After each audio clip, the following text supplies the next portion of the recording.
Hello, this is Keith Surtees. I'm here today to talk to you about the lightning strike meditations. This is not part of my philosophical talks on spirituality, and it's not part of the healing teachings, full spectrum healing. This is a introduction with some insight into how I developed the lightning strike meditation, how it can help you, and why I believe it is one of the best meditation techniques out there today. Okay, so let me begin.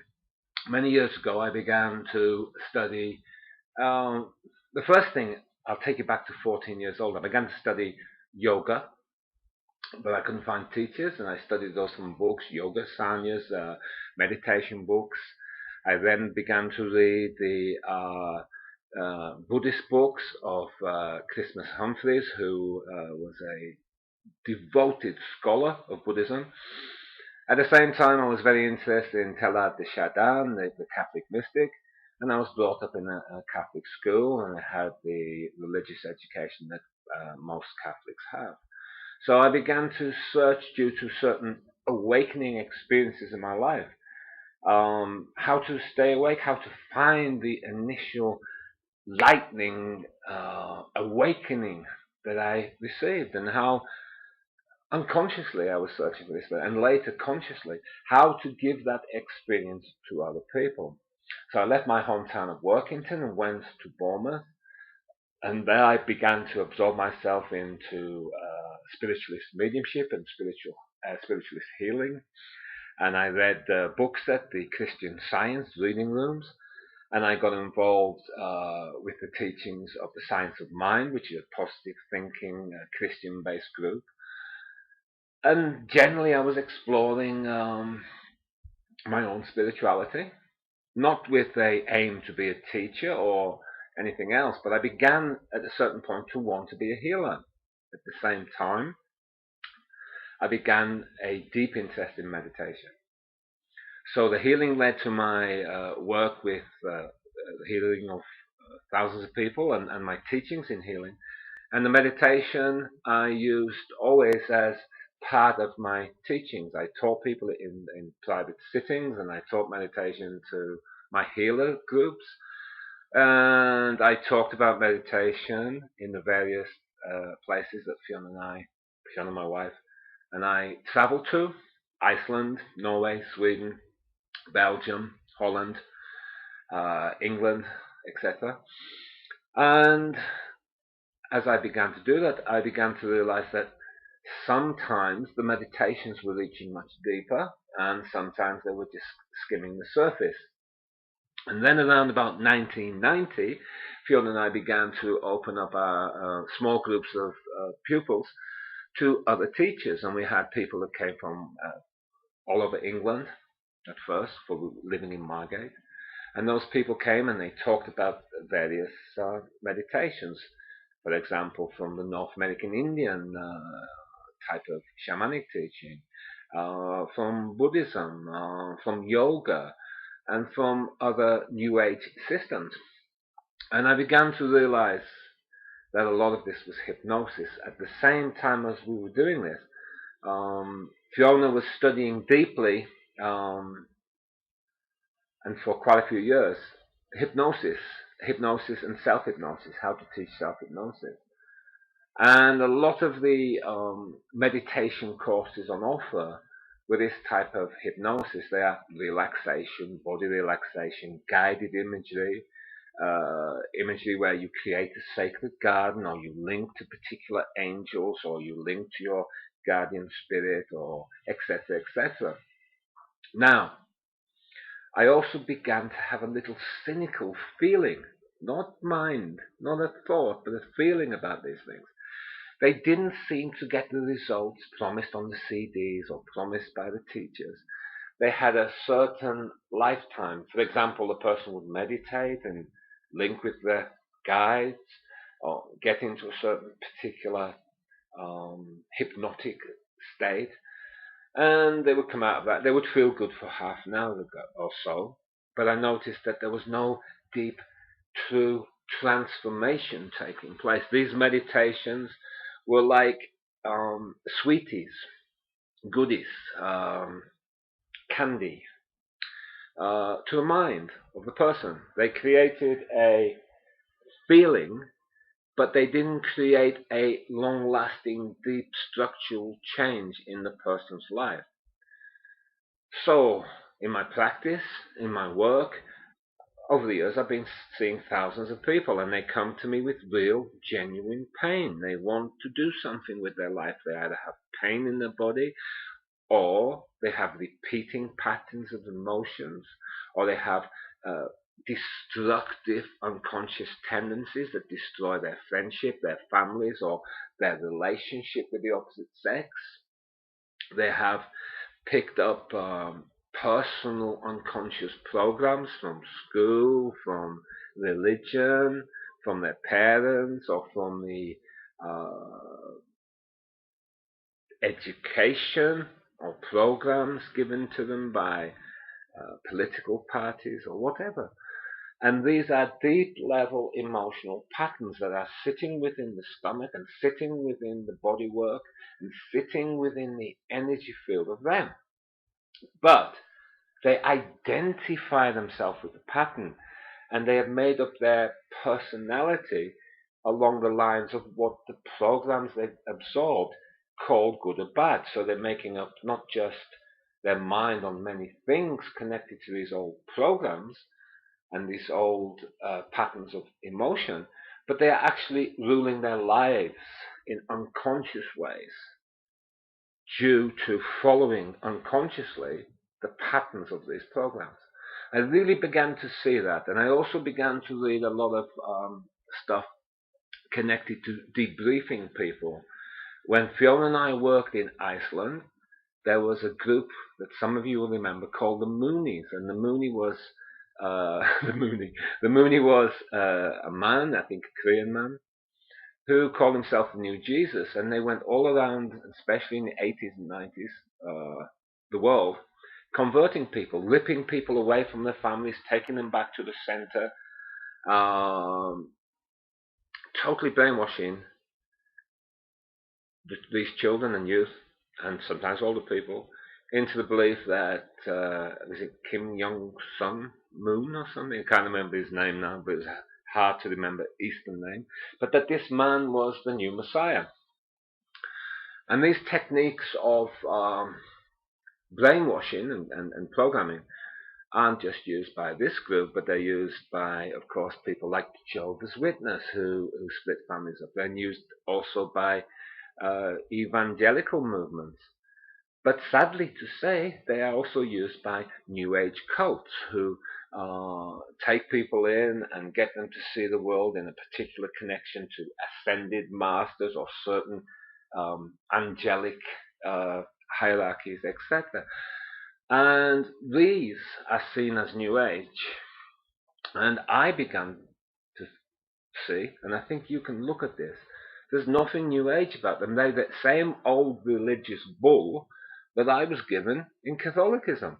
The same old non-questionable, authoritative, spiritual, although they're not spiritual, they're religious teachings.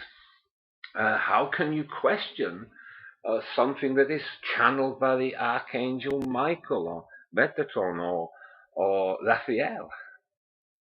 You have to have a strong mind to go against a group mind that tells you you have to go deeper and deeper into meditations on these masters to achieve spiritual enlightenment.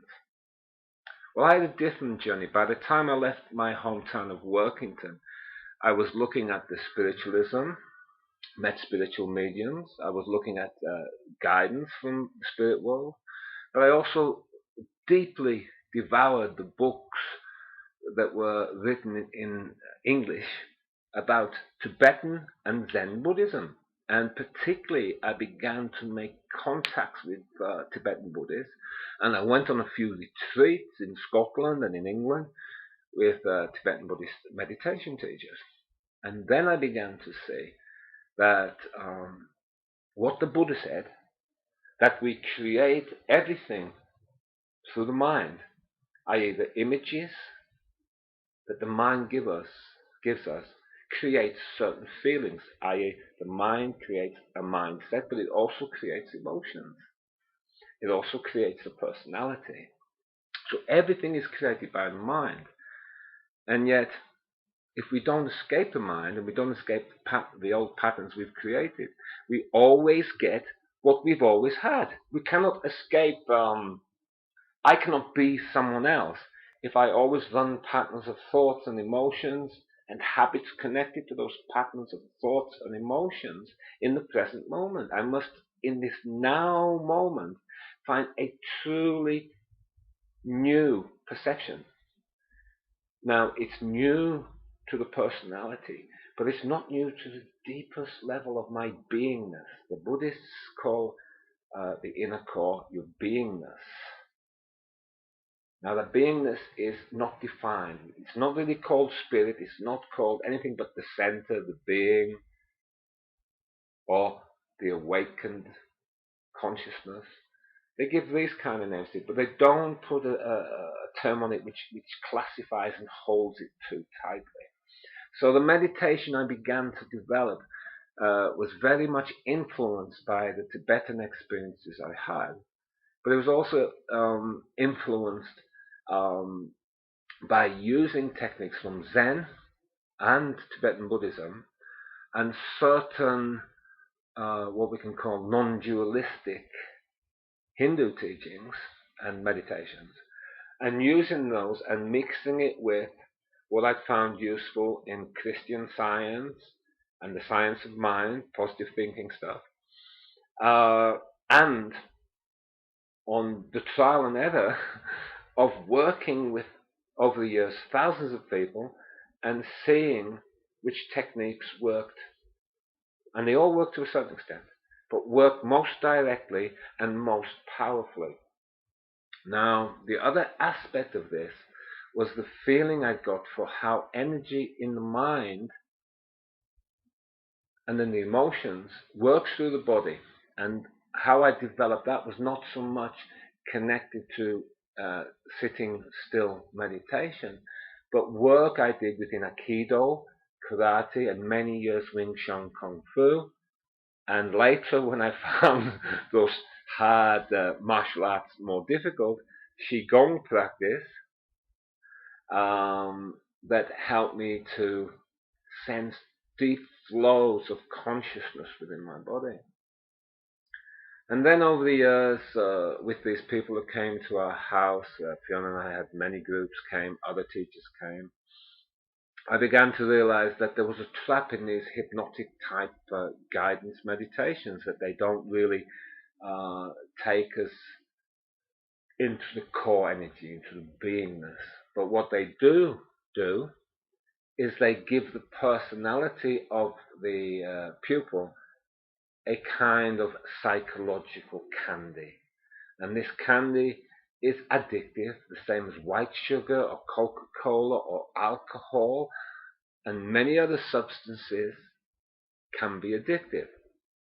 And this addiction leads not to awake consciousness, not to mindfulness of our own beingness, our own inner core, not to powerful creative flow, which can change our life, and feelings of fearlessness, which are part of the core of me, but they lead always back to symbolic ideas of angels, symbolic ideas of ascended masters. In fact, we can say old religious concepts dressed up in new clothing. And that's not what I want to teach. Never have wanted to teach. But I must admit there's always been a pull towards that because pupils expect it. They want you to give them a sugar-coated pill so that your meditation can lead them into the lovely garden where they can be at peace for half an hour and feel how beautiful it is to be a human being connected to Mother Earth, blah, blah, blah. Now, all of that's okay. But I notice when these people come out of their meditations, it didn't affect them in any way. It didn't help them really deal with the real moment by moment consciousness of living here and dealing with the physical world. And it didn't really give them powerful concepts, no, not concepts, powerful knowing of their inner core. And what I see, and I think all deep meditators and spiritual uh, practitioners and teachers see, is that within every human being is a massive potential of energy. And that energy is the energy of consciousness itself. And it's individualized through each person in a distinctly different way. But our personalities, if we go back to programming, the programming of religion, the programming of ideology, the programming of national consciousness that we all have been given, has given us an identity within a certain set frame. And that set frame has given you everything you've got now. But it's also the prison bars that stop you from escaping to a greater consciousness. And until you can really say, I no longer, as an Englishman, for example, I can say, I no longer think like an Englishman. I no longer think like a Catholic, but I can see, for example, and I can accept consciously certain English ways of seeing because I feel they are perfectly practical and good. Certain ways of seeing, for example, the deep sacredness of life that the Catholic faith gives me. Certain ways of seeing things that I picked up after 16 years of living in Sweden. And I can consciously decide through my deep inner mirror technique of reflecting in my meditation into my own mind, reflecting back the mind into my consciousness. I can see and know from the deepest level of me what I want to drop and what I want to take. And I might want to take something and slightly adapt it and use it in a different way. But I am no longer subject blindly, unconsciously, to the patterns of behavior within myself, behavior towards other people that are created by this past. But I have become free in the moment. And this is awareness, and this is mindfulness. But to be a teacher of awareness and mindfulness, one has to hold that power. It's no good me being a teacher of mindfulness, for example, of the quality of courage.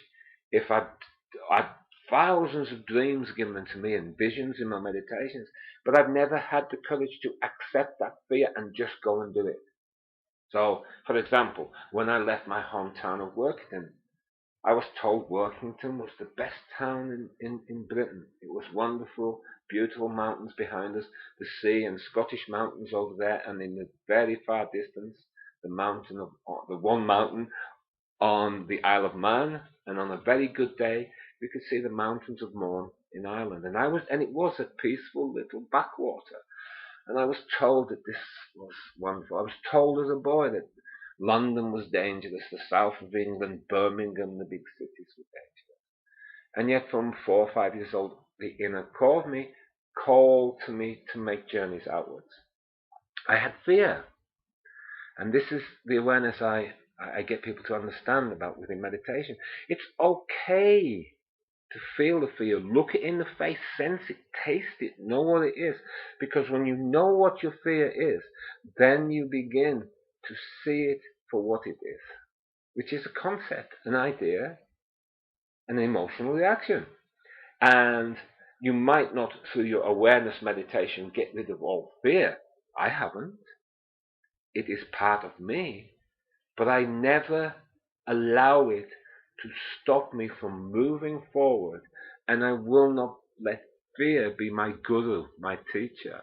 My awareness says you have more power, more creativity, and my meditations have shown me I have got more spiritual abilities to deal with life, and therefore it decreases the power of fear. And this is true meditation. You see the difference. I am not talking about meditation that says, I know my pupils have got fear, so I won't speak of anything fearful. I will not speak of anything which will upset them. I will not speak of anything which will create distress in them.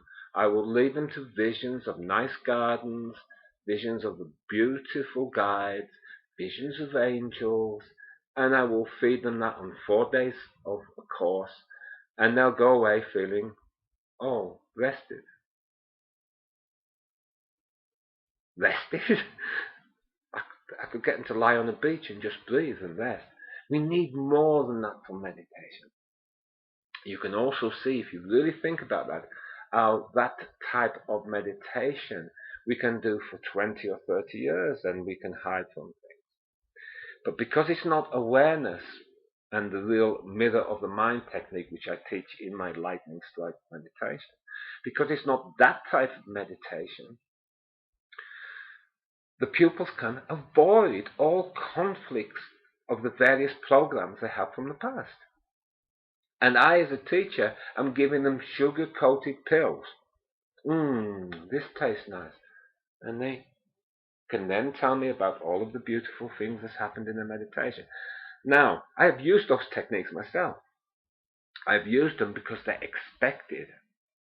And I've used them alongside teachings which have started questioning programs to get to the point when we can introduce direct awareness, direct mindfulness meditations alongside powerful breathing meditations and spiritual questioning in the form of koans or spiritual riddles, similar to what the Zen Buddhists do.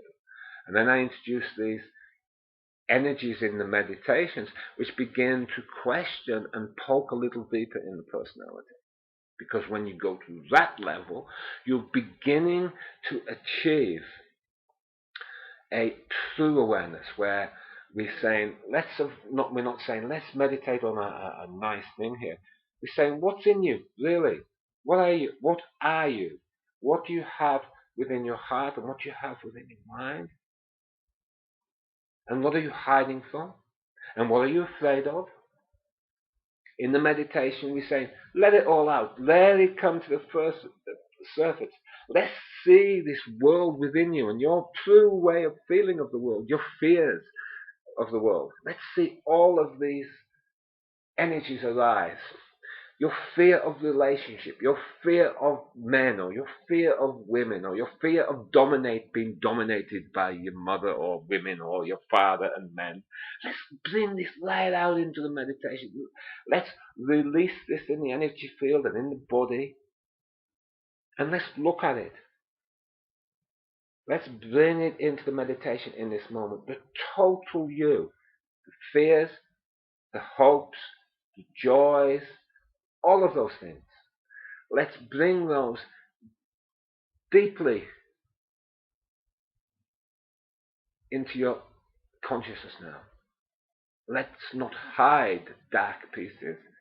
And let's not hide from the hope which shows us the deep parts of us. And the hopes that people have talked about to me over the years have been things like the hope or the belief or the faith that there can be an artist or a musician or a great doctor, or that they can do work which is interesting and take them to other countries. Or like my hope as a child, that I would live in other countries and experience what it's like to live in a few different countries and absorb the energies of those countries. And that's what I did in Sweden, and absorbed many things.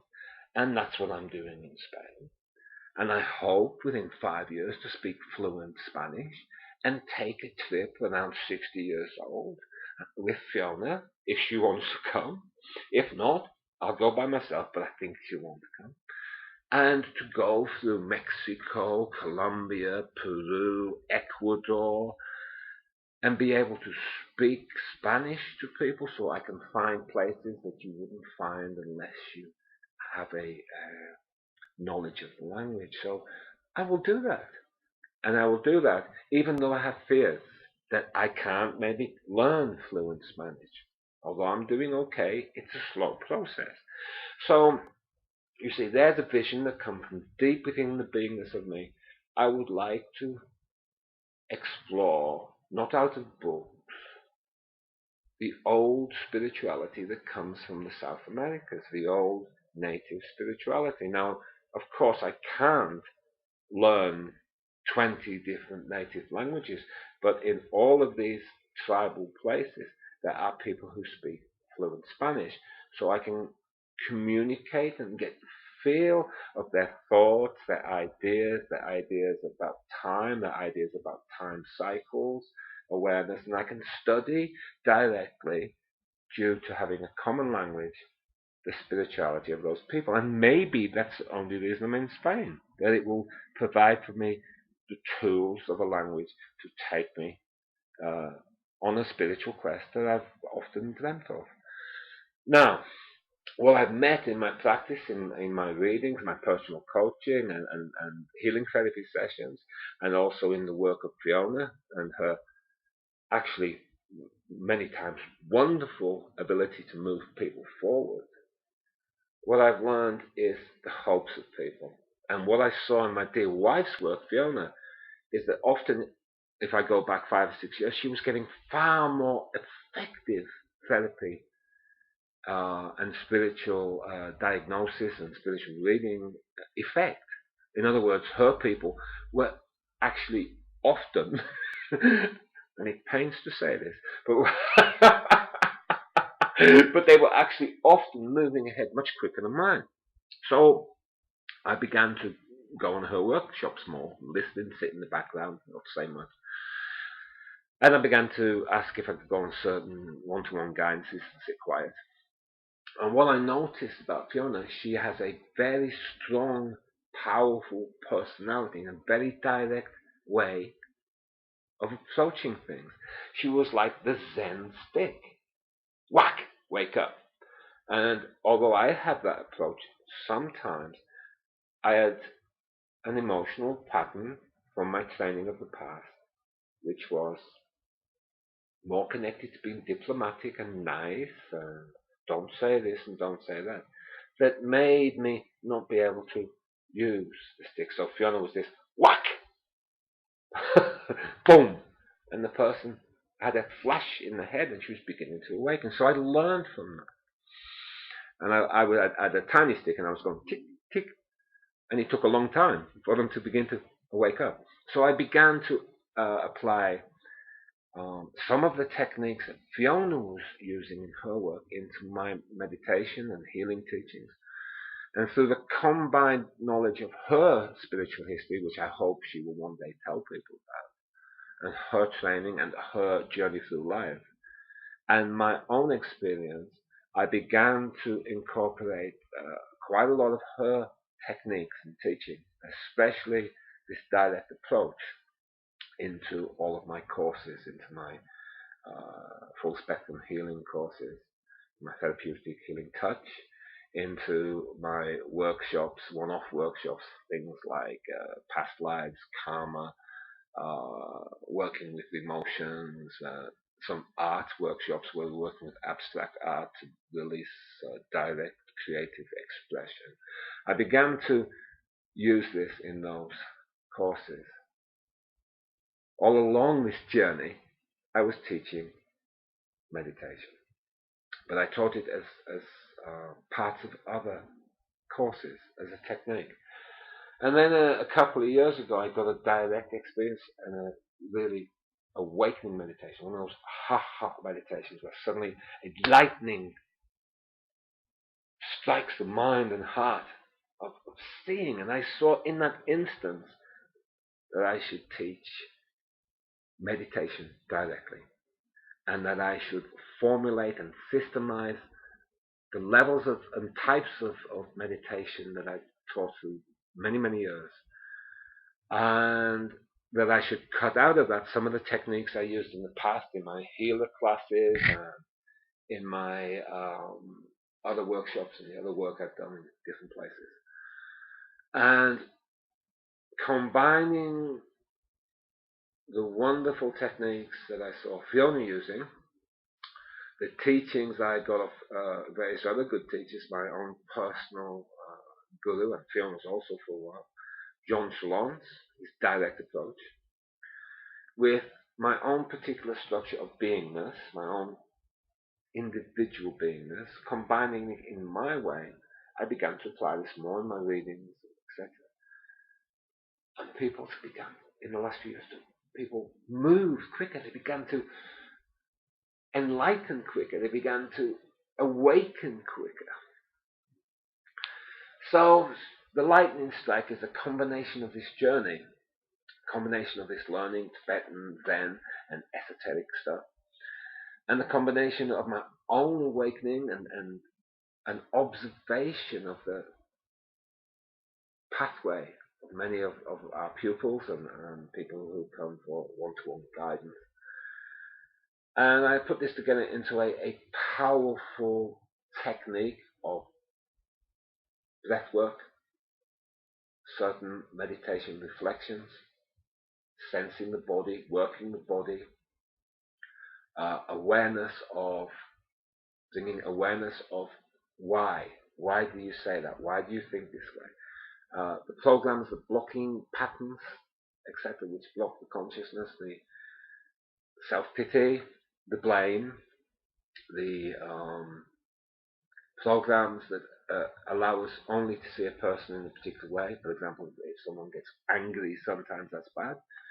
Well, it can be bad, but it can be a perfect vehicle for truth. So it's stepping outside. I began to step outside my own limitations and say I should only teach in this way. And part of that, falling into that more feminine or yin side of teaching, was due to living in Sweden for 16 years, which has a very strong, one can say, antipathy of or distrust of male energy, which has been part of its programming for many years now, a feminist ideology, you could say, and etc. And I'm not saying it's wrong or right, but I'm saying it's a program. And it's a program that limits many Swedish people from, for example, making deep one-to-one relationships with the opposite sex. It creates a lot of dissatisfaction with each other, male and female. So those type of programs, that's just one in particular, are the things that we need to break through in the meditation.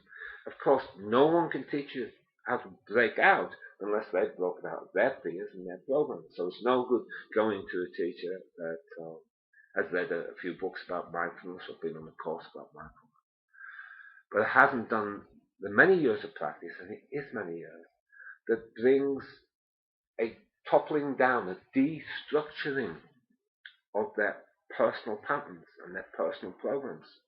And that person to be a true spiritual genius in teaching meditation and other things spiritual needs to understand and transcend those definitions and transcend those blocks in themselves. So the meditation I teach helps people to actually awaken to their blocks, see through them. It also helps them to decide what programs in the past they would like to accept and let go of.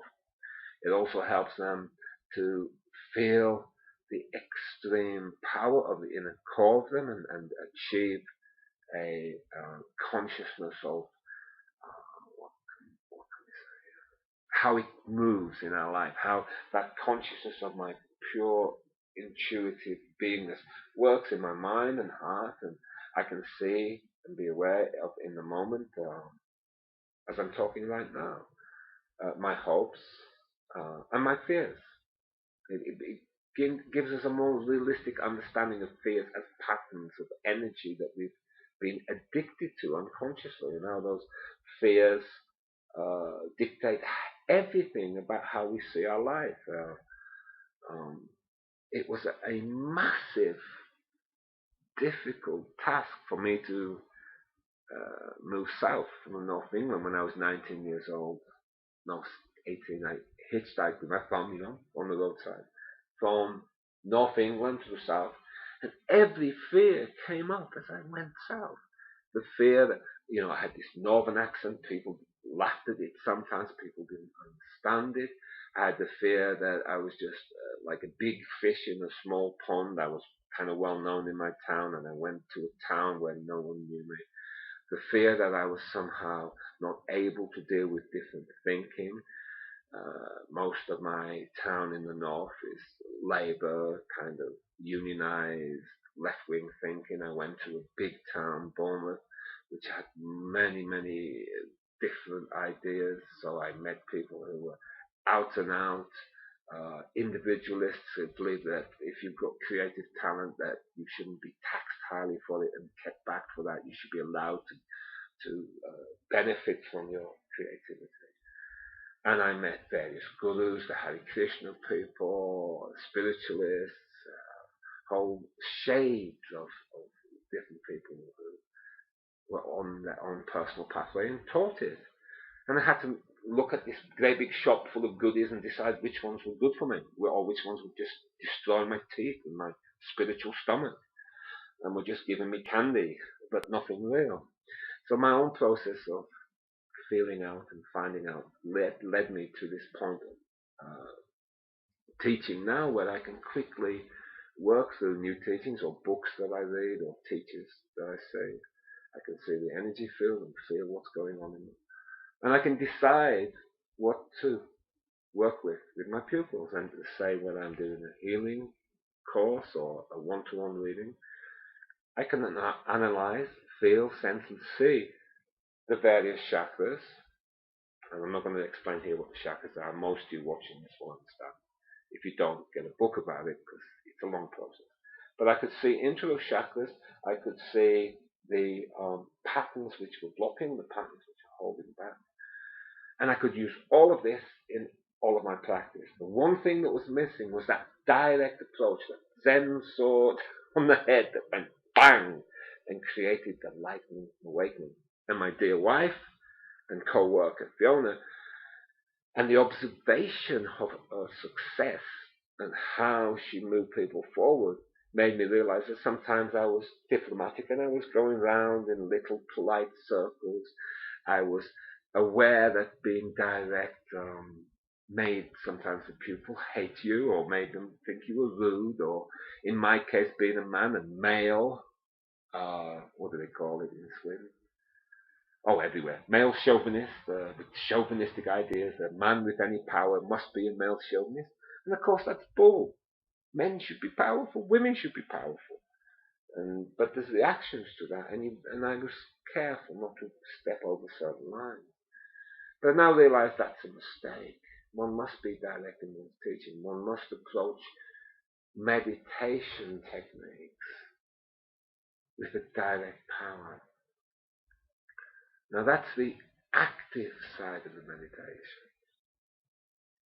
The other thing is stillness. What I've achieved through many practices, through many years, is to still the mind down, so it no longer interferes with the deeper flow of my consciousness.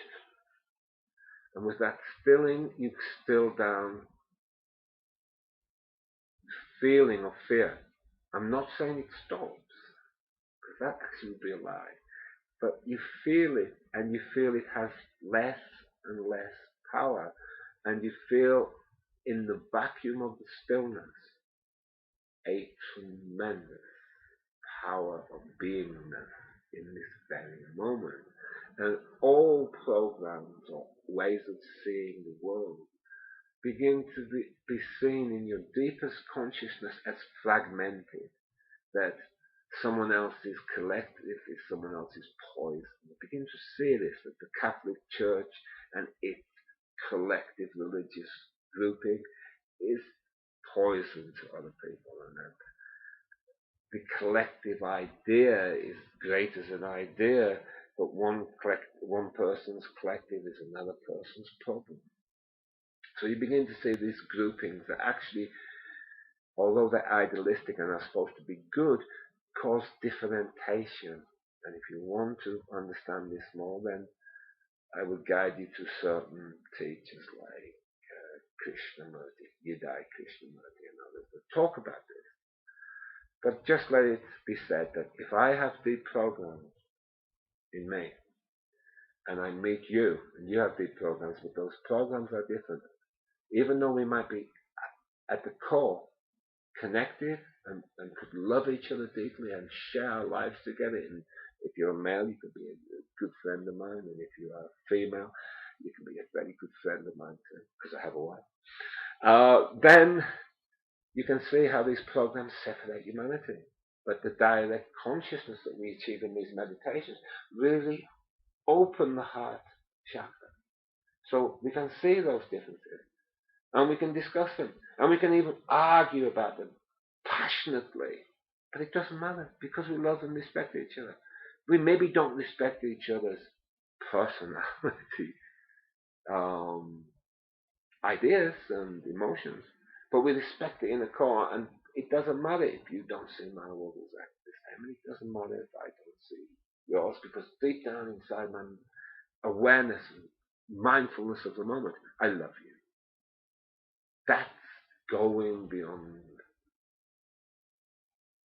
and that's going into, deeper into, the true source of us, where there is powerful love, powerful creativity. And my lightning strike meditations are created to bring that out, created to bring you new passion.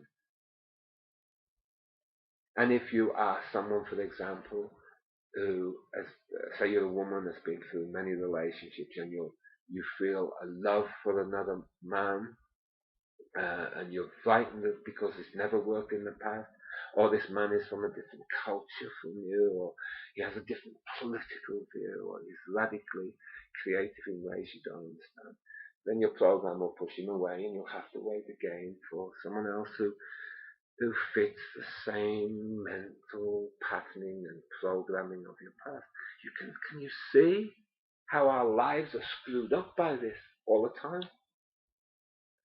So the lightning strike meditations are created to bring out more creativity, more power, more passion, more observation, more truthfulness about your life, and to create the power and the strength in body, mind, and emotions, that you can see the fears and the structures of those fears and go beyond them. So you don't need little pacifiers, little meditations, or little spiritual practices of, for example, you can go and meditate in the forest and see the beauty, and you're using that meditation to hide from your deepest fears that your life is not on track. That time and time again you've been a kind of coward and not listened to the deepest hopes of the innermost part of your being. And with my meditation technique, with my ability to see within the group the blocking patterning, and to help you overcome that, and to bring awareness, and the very important technique I teach, which I'm not going to talk about here, because in all truth it's mine, and I don't want all the other teachers out there to see this video and decide to teach it, even though it's not theirs, and they don't have the awareness to back it. It's my technique. It's a mirror consciousness meditation technique that brings to the surface the truth of where you are now. And that is the core of the lightning strike meditation. It is the key that opens the door to greater self-power, self-choice, and to overcome the frustrations that have held you back time and time again. An awareness tool that allows you to see the patterning and how you, through fear, keep your world very small, wrapping it around the same ball sphere over and over again. You don't even roll the ball into a new place. You keep it running around the same field. And you will see within the patterning how old emotions and old thoughts go round and round and round. Okay. If you want more information about this, look at the written information on the Lightning Strike meditations on my Facebook. You can contact me. But all I say to you is, and this might sound arrogant, but I'm going to say it anyway, don't settle for a half teaching that doesn't take you anywhere else. I have done those meditations in the past. I have gone to groups like that, but it didn't heal me. It didn't deliver what I was seeking, which was the truth of the power of my innermost spirit, the beingness of me, and how to use that in my life, how to find naturally the deepest levels of peace, and how to awaken a direct seeing and understanding of my life power. Okay. Well, I hope you've enjoyed this introductory talk on my course. It has had a lot of power flowing to me, out to you, and I hope you can feel this power, because it's a living spiritual force. I have enthusiasm, and I make no excuse for that enthusiasm. I have a total belief in this system. Why? Because I know it works. And I've earned that. I've earned that through thousands and thousands of sittings and healings, and the hundreds of people just in the last 3 or 4 years that have contacted me and my dear wife Fiona and told us about their movement forward. I've earned it, she's earned it. And I've earned it more importantly because it's my pathway. It is my reality. And all I will do in these meditations is show to you the beauty of your own pathway, the beauty of your own creativity, the beauty of your beingness, and the power that lies within you to create and be in this very moment of life. Thank you for listening. Goodbye for now. And peace, joy, and life.